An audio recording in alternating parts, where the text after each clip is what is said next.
Umorder sa atin ng TRC parts and slick seat mga bossing. So yung motor ni bossing is Aerox V2 at slick seat yung napili niyang upuan mga bossing. Ayan, napakaganda ng hubog, syempre. Custom made yan mga bossing, handmade ng tropa natin si Slick. So, kung gusto niyo ng ganito seat, pwede din kayo magpa-customize. Kung anong gusto niyo stitch, pwede kayo mag-request.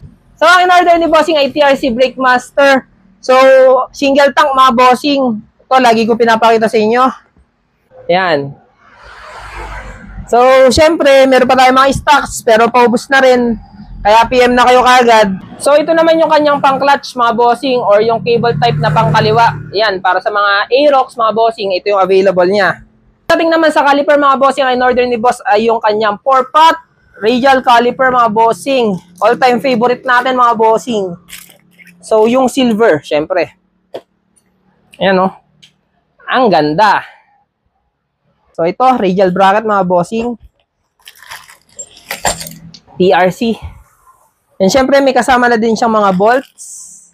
And syempre, ang kanyang spacer. Ayan. Dahil naka non-ABS siya, gumamit kami ng TRC. Ayan. TRC na 96 cm. So, kung kailangan nyo din ng mga ganitong klaseng parts, PM lang kayo. Let's go.